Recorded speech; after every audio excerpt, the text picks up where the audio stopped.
I'm more of an intellectual fighter, you could say. I try to win, be smart always, but I'm gonna have to start taking those risks and look for finishes more often. Today, I am joined by the number 9 ranked Bellator heavyweight contender Sowma, who is set to compete at Bellator 284 this August in another top 10 matchup. How's everything going today, man? Pretty good day today so far, man. How about you?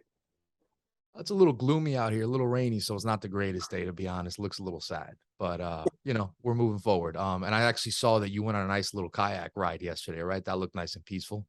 It Encounter was any nice. alligators or anything? No, I didn't. I was hoping to see some. Okay, so I guess you're like an adventurous guy. You wanted to see one, but then again, you jump in a cage for a living, right? So it's Yes. there, right? Yeah, yeah. Yeah. All right, man. So I want to get right into it, right? You're obviously set to compete at Bellator 284, but I want to touch a little bit on the last time we saw you in action, Bellator 274, a very close fight, right? Do you feel that you hmm did enough to win that fight? And as we look back on it now, how do you feel? What do you make of the fight? Um, so looking back on it, I Yeah. could have done a lot more. Could have done a lot more. I was waiting a lot. So I could see what the judges saw, and but being in it, I was like, man, this guy's missing everything. There's no way they give him points for this.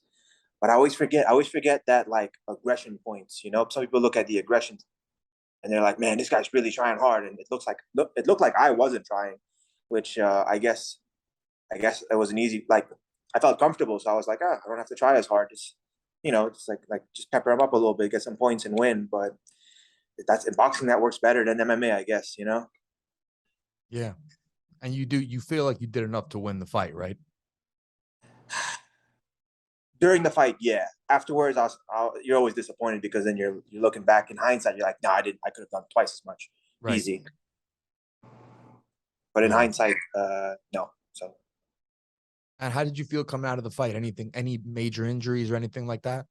no, nothing. I didn't. I Like I said, I didn't get touched. I will say he hit me in the back of the head twice. So during the what's it called? How do you call that? When the refs in the middle, they raise your hand and stuff. The decision? The decision, yeah. Mhm. I was like a little dizzy there, but and I a good thing I didn't feel him during the fight, but I was like, whoa, why am I dizzy? And I guess it's those strikes from the back of the head. Yeah, so you're back in action now, right? At Bellator 284 again in August. How has training camp been so far? And how's the preparation been different compared to the last camp, if Uh, anything? Nothing really changed. I'm just improving my own style, really, because I feel I have a different style than most heavyweights. So it's nothing. And I try to improve all around. If I'm fighting a striker versus a wrestler, it's of course I'll put a little more emphasis on the defense and the offense for that particular strategy that I'm gonna be using against them. But pretty much the same, man. I try to move a lot, be ready to counter the big dudes. I'm always the small guy, so I gotta move a little more. I get pushed around, and just working on planting and throwing a little heavier shots is really the big difference, or that I've been working on for a while and I can't seem to get right yet. Yeah. And speaking of training, man, you're training at one of the best gyms in the sport, right? An American Top Team. What's it been like growing as a fighter there? Oh man, it makes a big difference being in that gym. I went there early in my MMA or my mixed martial arts life. I've only been I how old was I? I was 21 or 22 when I went to that gym. So I kind of don't know anything Wow. else. Yeah, I've been there for 10, 11 years. Um, I don't know anything else really. I've been to a couple of smaller gyms and then went straight there. And it was just I don't know what to tell you. Like my regular is that level, so I don't know any different. I go to some smaller gyms sometimes and play around and then realize like, oh shit, like there's a big gap. But so I really like training there. I love American Top Team, great gym, great coaches, great best partners you can ever have. Yeah, absolutely. And getting back to your fight here, right? The important thing in the agenda. What do you make of Sarikam as an opponent? So let's see. I think he's pretty fleet-footed as well. Like he's quick on his feet, man. Like this guy can move, and he's down to fight. I've seen him like stand and throw like heat. You know, I like that about him, and it'll force me to, maybe maybe I'll bite down and start standing on my own because who knows? Like I like his style. I think it's a really good fight. I think it'll be exciting, and I think it also gives me a lot of opportunities to counter and look for that knockout. And obviously, when you're fighting in the top 10, competition could be hard, right? Do you think this is going to be your toughest challenge to date? No, man, I fought Vitali. Vitali was that was the toughest. I'm like, that was the toughest fight I've ever had in my life, man. A dude, I kept hitting him. I kept hitting him. Nothing happened. Kept coming. I was like, God damn. His leg was all bruised up. Still kept coming. After the fight, this man could barely walk. But during the fight, he kept coming. I saw him after the fight and we talked a little bit, and he was limping, man. But he did not show it or stop anything during the fight. So that was, and the power that he had in his hands is way different. He hit way harder than anyone has ever hit me. You know? Yeah. And you had two decisions, right, that perhaps could have gone your way, right, on any given day. Is it important for you now to not leave it in the hands of the judges, as that can be a little bit risky as you look into this fight now? Yeah, I'm gonna have to take bigger risks, because I'm more of an intellectual fighter, you could say. I try to win, be smart always, but I'm gonna have to start taking those risks and look for finishes more often instead of just trying to pepper guys up and win it. Because my style is I guess you could say for the fans, it's kind of more boring. And then what this is just my experience of what I've heard from people. Fans don't like that style because they want to see blood. And people who enjoy martial arts or fighting and the art of it are like, wow, yeah, like your style is good. Yeah. Because I'm not getting hit, I'm dodging, I'm hitting back. Um, so yeah, man, it's a big lesson learned twice now that I've been. The first one I could see I made a mistake at the end. I think on that first one, I tried to do a cartwheel trying to get this guy to scramble, didn't work out too well. But the second one, I definitely could have done more too. Who knows, man? It's whatever now. Gotta move forward. Yeah, I mean, anything can happen when you're fighting in 4-ounce gloves in a trunks in a cage, right? Yeah, so it's just all risky business. You got to be smart, Yes, do your thing. absolutely. And let's talk about the rest of that heavyweight division here. When you look at the champion, you look at the top 10, what do you make of it all?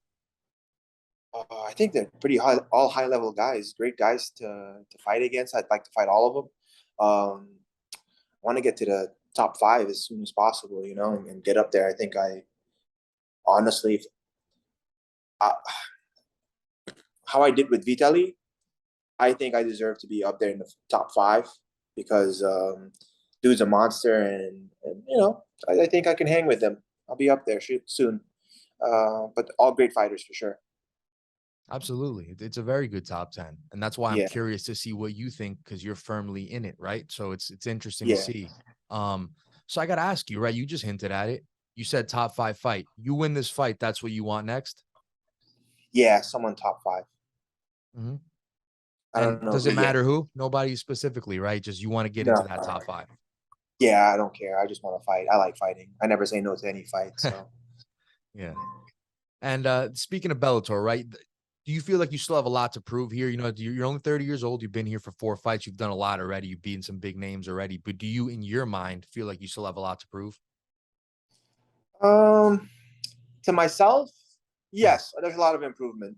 Um, I don't know how others see me or think of it really, but I think there's a lot to improve still. I still have some more attacking to do, show more of my aggressive style that I can use in practice. I can't bring it to the fight yet, so that I got to bring out still. And then yeah, that's pretty much it. Yeah. And now you're 30, right? Do you Yeah, feel like you are in the peak of your prime? Because it almost feels like maybe your 20s, you're there athletically, but maybe the experience isn't there. Maybe late 30s, the experience is there, but maybe you're not there athletically, right? You're kind of in between now, right? Do you feel yeah, like yeah. this is it? That's a tough one, man. I'm not sure. I don't honestly. I don't feel any different from my 20s. I had a little. Okay. I had a bit more cardio in my early 20s, and then other than that, I'm still I still move a lot, still do a lot. I'm a lot stronger though. That's for sure. Definitely got the man strength going now. A little Okay. dad belly too going on. A little Do you dad fight bod. it? Do you fight at a heavier weight now than you used to? Yeah, I used to fight 205. When I was 20, I walked around like 215. Right. Okay. And then I used to fight 205. Can't keep up that pace though, that's for sure. I think my first pro was my first heavyweight fight.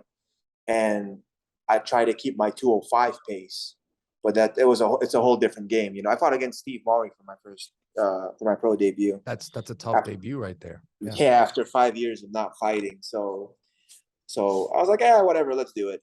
And then pay the price a little bit there, and I was like, all right, I'm a heavyweight, gotta slow it down, gotta fight smarter, and then yeah, just been good from there. Yeah. So I got to ask you though, do you feel like at least IQ wise, maybe you're obviously training with very like good fighters at American Top Team, iron sharpens iron. Do you feel like IQ wise getting in there sparring with some high level guys that, you're at least, you talked about how you feel the same, right? From when you were in your 20s, but the IQ's got to be higher, surely, right? For sure. Yeah. A lot more to figure out, a lot higher level guys that I'm working with. And then you kind of compete a little bit in practice with them, so you want to like, all right, this guy does this. How would I go around that? How can I figure it out? So you learn a lot. Yeah, for sure. I remember, well, I had already known about you from Titan FC and all that, but I remember one of the times that I saw you pop up on Dana White's Contender Series. That was interesting, Yeah. right? What was because you won the fight, nothing ended up progressing after that? No, they wanted to see a knockout or something. I don't know if you know Dean Thomas. Of course, yeah. Okay, so when I came to America first, I went to his school up in Port St. Lucie, and that's where I met him. So since he was doing the looking for a fight show, I got him to corner me because he's like, giving back to his people, showing making a good show out of it. And he talked me up to Dana as well a little bit, but Dana wanted to see that finish because I never pulled the trigger on that too. I stayed safe, I was outclassing him, pointing, getting my points in, not getting taken down, but staying safe again, not never pulling that trigger. So that's what I heard from him. That's why I never got anything out of it. Yeah, and speaking of Dean Thomas, right? He trained you early on. Was that a big reason for you becoming the fighter that you are today? Because obviously a very knowledgeable guy, a guy that they bring in for insight within the freaking fights in the UFC as they're going on, right? So it's obviously a guy who's got some knowledge. Yeah, we talked a lot actually when I first started, and my whole guard game developed around his style of guard, Sure. and he gave me a direction to go in. But Dean Thomas is not, how do I say it? For me, he was not really a hands-on guy or towards me. He was Okay. more of he pointed me in a direction and then kind of just like shot the arrow, and then I grew from there. And then I kind of feel that most coaches do that because my style is so weird. It's hard to coach. So they just give direction and little details and little hints. And then I develop it from there and go on. So that's what he did. And I think, from him, I got a lot because our talks, just talking about fighting helped a lot. And then it got me more creative. Oh, you're saying something about IQ. And the thing is, when I was younger, the only thing that changed is I was more creative because the game was so new to me. I didn't have a style yet, or I didn't have any set moves, So I was like, oh, what if I do this? What if I do that? So I could develop new things for myself. Now it's setting more in as what I do, and it's sticking. So it's I'm not as creative anymore. I can still add new things very easily, but I don't think of new things until someone brings up a new problem for me. That's really interesting. Yeah. And getting back to you, something else that I found very interesting is you have a rare swimming background as a fighter, right? It's Yeah. not rare that you have a swimming background, but I don't know many MMA fighters that have a swimming background like you do. Has that helped you at all in the UFC, or not in the UFC, in mixed martial arts, in Bellator, or Titan FC rather? And how can you talk about how that experience was? Man, swimming was all I knew from the age 5. Really? Yeah, I started at the age 5. I worked out twice a day, every day since age 8. I woke up at 5 in the morning, go swim, and then go to school, come back, rest a little bit, and go back to swim practice at night. Um, I did that since 8 till college. So mentally, it helped me develop like that discipline of always going to practice, always getting ready, always training and competing hard. Um, the cardio is the best part though, because Yeah. I got great cardio from that, man. It really helps a lot when even if someone outclasses me, in let's say I train with Buchecha, once he's tired, I still have some gas to keep going, and then I can compete with him then, and I can at least be good enough to get him tired, and then from there it goes on. So swimming helped a lot. Still swim. I still try to swim 3 times a week. Doesn't always work out because early mornings are tough now because then I have MMA practice after, and depending on the day, you're like, man, I don't want to swim, then go wrestle. Okay, I'll just keep swimming and go wrestle. Yeah. And that's what I was gonna ask you is does that because it seems like cardio is something you feed off a lot of something that's a strength of yours. Yeah, I was gonna ask you if it was something that related to that, and it looks like it was. So that's really interesting to hear. And I want to ask you now, last question as we wrap up here. What can the fans expect from you, man, at Bellator 284? I'm not saying to guarantee a win or anything. Again, we're fighting in 4-ounce gloves right in the cage, but yeah. what can the fans expect to see, man? Just overall. Anything can happen, man. But looking at Gokhan's style, he's more of a mover. He does that serial gain style, where Sure. he moves around and does some quick jabs. I'm gonna try and walk him down and try to get some volume in there. Try to make it more of a dogfight this time than my usual movement style. I'll let him move and I'll walk forward. So we'll see if I can make it happen. See how hard he hits with those 4-ounce gloves. If not, we'll go back to my old style. But look, I'm looking for a knockout, trying to finish it, not leaving it in the judges' hands anymore. Absolutely. And we're looking forward to that. Ladies and gentlemen, you can catch Said in action at Bellator 284 this August. Thank you so much for joining the show. And best of luck to you in your fight, man.